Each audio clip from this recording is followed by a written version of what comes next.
ಭರತ. ರಾಮಾಯಣದಲ್ಲಿ ಬರುವ ರಾಮನ ತಮ್ಮ ಭರತ. ಅಣ್ಣ, ರಾಜ್ಯವನ್ನು ನಿನಗೆ ಒಪ್ಪಿಸುತ್ತಿದ್ದೇನೆ. ನೀನೇ ಬಂದು ಸಿಂಹಾಸನವನ್ನೇರಿ ರಾಜ್ಯವಾಳು. ಕುಮಾರ, ನೀನೇ ರಾಜ್ಯವನ್ನು ಆಳಬೇಕು. ನಾನು 14 ವರ್ಷ ಕಾಡಿನಲ್ಲಿದ್ದು ಬರುತ್ತೇನೆ. ಇಂಥ ಸಂಭಾಷಣೆ ವಿಚಿತ್ರ ಎಂದು ತೋರುತ್ತದೆ. ಪದವಿ ಬೇಕು, ಅಧಿಕಾರ ಬೇಕು, ವೈಭವ ಬೇಕು ಎಂದು ಎಲ್ಲರೂ ಆಸೆ ಪಡುತ್ತಾರೆ, ಅದು ಸಹಜ. ಆದರೆ ತಾನಾಗಿ ಬಂದ ರಾಜಪದವಿಯನ್ನು ತಮ್ಮ ಅಣ್ಣನಿಗೆ ಅರ್ಪಿಸುವುದು, ನೀನೇ ರಾಜ್ಯವನ್ನು ಆಳಬೇಕು, ನಾನು ಕಾಡಿನಲ್ಲಿ ಇರುತ್ತೇನೆ ಎಂದು ಅಣ್ಣ ಹಠ ಹಿಡಿಯುವುದು ಎಷ್ಟು ವಿಚಿತ್ರ, ಎಷ್ಟು ಉದಾತ್ತ. ತಮ್ಮ ಭರತ, ಅಣ್ಣ ಶ್ರೀರಾಮ ಇವರ ಕಥೆಯನ್ನು ವಾಲ್ಮೀಕಿಯು ರಾಮಾಯಣದಲ್ಲಿ ಎನ್ನುವ ಮಹಾಕಾವ್ಯದಲ್ಲಿ ಹೇಳಿದ್ದಾರೆ. ರಾಮಾಯಣ ಮತ್ತು ಮಹಾಭಾರತಗಳು ಲೋಕಪೂಜ್ಯವಾದ ಗ್ರಂಥಗಳಾಗಿವೆ. ಇವೆರಡು ಲೋಕದ ಎಲ್ಲ ಜನರಿಗೆ ಮಾರ್ಗದರ್ಶನ ನೀಡುವ ಮಹಾಗ್ರಂಥಗಳಾಗಿವೆ. ಮಹಾಭಾರತವು ಸೋದರರು ಹೇಗೆ ಬಾಳಬೇಕು ಎಂದು ಕಲಿಸಿದರೆ, ರಾಮಾಯಣವು ಸೋದರರು ಹೇಗೆ ಬಾಳಬೇಕೆಂಬುದನ್ನು ತಿಳಿಸುತ್ತದೆ. ಹಾಗಾದರೆ ಮಹಾಭಾರತದಲ್ಲಿ ಸೋದರರು ಹೇಗೆ ಬಾಳಬಾರದು ಎಂದು ತಿಳಿಸಿದ್ದಾರೆ. ಜಗತ್ತಿನಲ್ಲಿ ಅಪೂರ್ವವೆಂಬಂತೆ ಬಾಳಿ ಬೆಳಗಿದ ರಾಮ, ಲಕ್ಷ್ಮಣ, ಭರತ, ಶತ್ರುಘ್ನ ಈ ಸೋದರರ ಪುಣ್ಯಕಥೆಯು ರಾಮಾಯಣದಲ್ಲಿ ವಿಸ್ತಾರವಾಗಿ ಬಂದಿದೆ. ದಶರಥನ ಮಕ್ಕಳು. ಭರತಖಂಡದಲ್ಲಿ ಹಿಂದೆ ಕೋಸಲ ದೇಶವು ಒಂದು ಪ್ರಸಿದ್ಧವಾದ ರಾಜ್ಯವಾಗಿತ್ತು. ಇದು ಸಕಲ ಸಂಪತ್ತುಗಳಿಂದ ಕೂಡಿತ್ತು. ಕೋಸಲದ ರಾಜಧಾನಿ ಅಯೋಧ್ಯೆ. ಅಲ್ಲಿ ದಶರಥ ಮಹಾರಾಜನು ಚಕ್ರವರ್ತಿ. ಆತನು ವೈಭವದಿಂದ ಧರ್ಮದಿಂದಲೂ ರಾಜ್ಯವನ್ನು ಆಳುತ್ತಿದ್ದನು. ಈತನಿಗೆ 3 ಜನ ಹೆಂಡತಿಯರು, ಕೌಸಲ್ಯೆ, ಕೈಕೇಯಿ ಮತ್ತು ಸುಮಿತ್ರೆ. ಬಹುಕಾಲದವರೆಗೆ ಈತನಿಗೆ ಮಕ್ಕಳಾಗಲಿಲ್ಲ. ರಾಜ್ಯಗುರುಗಳ ಅಪ್ಪಣೆಯಂತೆ ಈತನು ಪುತ್ರಕಾಮೇಷ್ಟಿ ಯಜ್ಞವನ್ನು ಭಕ್ತಿಪೂರ್ವಕವಾಗಿ ಸಮೃದ್ಧಿಯಿಂದಲೂ ಮಾಡಿದನು. ದಶರಥನಿಗೆ ಅವನ ಹೆಂಡತಿಯವರಿಗೆ ದೈವಕೃಪೆ ಆಯಿತು. ಅವರ ಪ್ರಾರ್ಥನೆ ಸಾರ್ಥಕವಾಯಿತು. ದಶರಥನ ಮಡದಿಯರು ಶುಭ ದಿನದ ಶುಭ ಮುಹೂರ್ತಗಳಲ್ಲಿ 4 ಮಕ್ಕಳನ್ನು ಪ್ರಸವಿಸಿದರು. ಕೌಸಲೆಯ ಕುಮಾರನಿಗೆ ರಾಮಚಂದ್ರನೆಂದು, ಕೈಕೇಯಿ ಕುಮಾರನಿಗೆ ಭರತನೆಂದು, ಸುಮಿತ್ರೆಯ ಕುಮಾರನಿಗೆ ಲಕ್ಷ್ಮಣ, ಶತ್ರುಘ್ನನೆಂದು ಹೆಸರಿಟ್ಟರು. ಅರಮನೆಯಲ್ಲಿ, ರಾಜ್ಯದಲ್ಲಿ ಸಂತೋಷ ಸಂಭ್ರಮಗಳು ತುಳುಕಾಡಿದವು. ವಿನಯಗಳ ಸಂಪನ್ನವುಳ್ಳ ಅತ್ಯಂತ ತೇಜಸ್ವಿಯಾಗಿ ಈ ಮಕ್ಕಳು ಬೆಳೆದರು. ವೇದ, ಇತಿಹಾಸ, ಕಾವ್ಯಾದಿಗಳನ್ನು ಅಧ್ಯಯನ ಮಾಡಿದರು. ಕ್ಷತ್ರಿಯರಿಗೆ ಯೋಗ್ಯವಾದ ಅಶ್ವಾರೋಹಣ, ರಥಾರೋಹಣ, ಧನುರ್ವಿದ್ಯೆ ಮೊದಲಾದವುಗಳನ್ನು ಕಲಿತರು. ಮಕ್ಕಳ ರೂಪ, ತೇಜಸ್ಸು, ವಿದ್ಯೆ, ಸದ್ಗುಣಗಳನ್ನು ನೋಡಿ ತಂದೆ ತಾಯರಿಗೆ ಹಿಗ್ಗೋ. ವಿಶ್ವಾಮಿತ್ರರು ಬಂದರು. ಮಕ್ಕಳು ಬೆಳೆದು ದೊಡ್ಡವರಾಗುತ್ತಾ ಬಂದರು. ಎಲ್ಲರೂ ಒಬ್ಬ ತಾಯಿಯ ಮಕ್ಕಳು ಎನ್ನುವಂತೆಯೇ ಬೆಳೆದರು.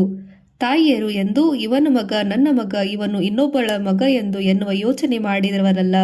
ಲಕ್ಷ್ಮಣನಿಗೆ ರಾಮನೆಂದರೆ ವಿಶೇಷ ಪ್ರೀತಿ. ಭರತ, ಶತ್ರುಘ್ನ, ಭರತರು ಯಾವಾಗಲೂ ಜೊತೆಗೇ ಇರುತ್ತಿದ್ದರು. ಆದರೆ ರಾಮಚಂದ್ರ ಎಂದರೆ 3 ತಮ್ಮಂದಿರಿಗೂ ಅಪಾರ ಗೌರವ, ಪ್ರೀತಿ. ರಾಮನು ಅವರಷ್ಟೇ ಪ್ರೀತಿ ತೋರುತ್ತಿದ್ದ. 4 ಜನ ಮಕ್ಕಳು. ದಶರಥನ 3 ರಾಣಿಯರನ್ನು ಒಂದೇ ಪ್ರೀತಿಯಿಂದ ಕಾಣುವರು. ಪ್ರೀತಿ, ವಾತ್ಸಲ್ಯ, ಅಭಿಮಾನಗಳಿಂದ ಅರಮನೆಯ ವಾತಾವರಣದಲ್ಲಿಯೇ ಸಂತೋಷ ಬೆರೆತು ಹೋಗಿತ್ತು. ಮಕ್ಕಳು ದೊಡ್ಡವರಾದರು. ವಿದ್ಯಾಭ್ಯಾಸವು ಮುಗಿಯಿತು. ಇವರಿಗೆ ಮದುವೆ ಮಾಡಬೇಕು ಎಂಬ ಯೋಚನೆ ದಶರಥನ ಮತ್ತು ಅವರ ರಾಣಿಗೂ ಬಂದಿತು. ಇದೇ ಸಮಯದಲ್ಲಿ ಒಂದು ದಿನ ವಿಶ್ವಾಮಿತ್ರ ಮುನಿಯು ದಶರಥನಲ್ಲಿಗೆ ಬಂದ. ರಾಜನು ಅವನನ್ನು ಗೌರವದಿಂದ ಬರಮಾಡಿಕೊಂಡ. ವಿಶ್ವಾಮಿತ್ರ, ಮಹಾರಾಜ, ನಾನು ಒಂದು ಯಜ್ಞ ಮಾಡುತ್ತಿದ್ದೇನೆ. ಇದಕ್ಕೆ ರಾಕ್ಷಸರಿಂದ ಮತ್ತೆ ತೊಂದರೆ ಉಂಟಾಗುತ್ತಿದೆ.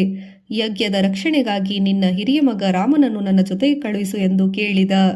ಈ ಪ್ರಾರ್ಥನೆಯನ್ನು ಕೇಳಿ ದಶರಥನಿಗೆ ಮನಸ್ಸು ಕಲಕಿತು. ಮುದ್ದು ಮಗನನ್ನು ಭಯಂಕರ ರಾಕ್ಷಸರ ವಧೆಯೆಂದು ಕಠಿಣವಾದ ಕೆಲಸಕ್ಕೆ ಹೇಗೆ ಕಳುಹಿಸಲಿ ಎಂದು ಚಿಂತಿಸಿದ.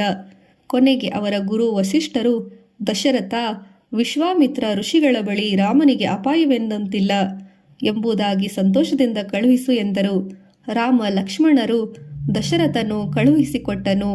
ರಾಮ, ಲಕ್ಷ್ಮಣರು ವಿಶ್ವಾಮಿತ್ರರೊಡನೆ ನಡೆದರು. ದಾರಿಯ ಮಧ್ಯದಲ್ಲಿ ವಿಶ್ವಾಮಿತ್ರನು ಈ ಅರಸು ಮಕ್ಕಳಿಗೆ ಕೆಲವು ಅಸಾಧಾರಣ ಮಂತ್ರಶಕ್ತಿಯನ್ನು ಉಪದೇಶಿಸಿದನು ಮತ್ತು ಕೆಲವು ವಿಶೇಷ ಅಸ್ತ್ರಗಳನ್ನು ಉಪಯೋಗಿಸುವ ಶಕ್ತಿಯನ್ನು ನೀಡಿದನು.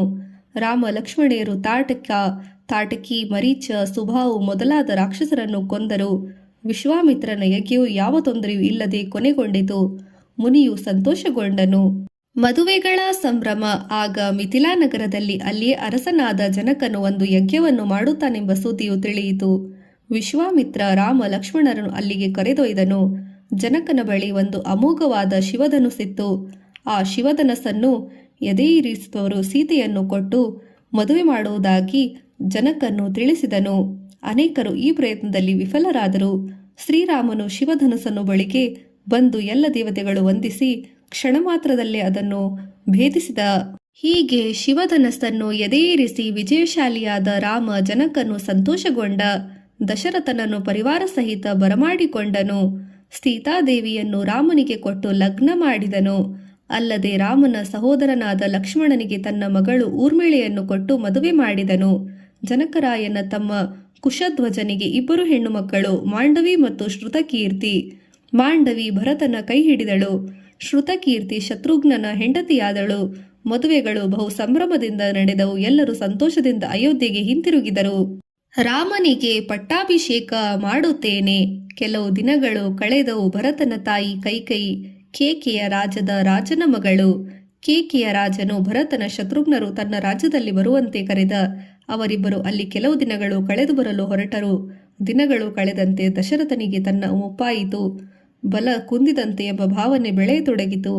ಶ್ರೀರಾಮ ಮೊದಲನೇ ಮಗ, ಶೂರ, ಎಲ್ಲ ಗುಣಗಳ ಸಂಪನ್ನ. ಅವನಿಗೆ ಪಟ್ಟಾಭಿಷೇಕ ಮಾಡಿ ತಾನು ರಾಜ್ಯಭಾರದ ಹೊರೆಯನ್ನು ಬಿಡುವುದು ಸರಿಯೆಂದು ತೋರಿತು.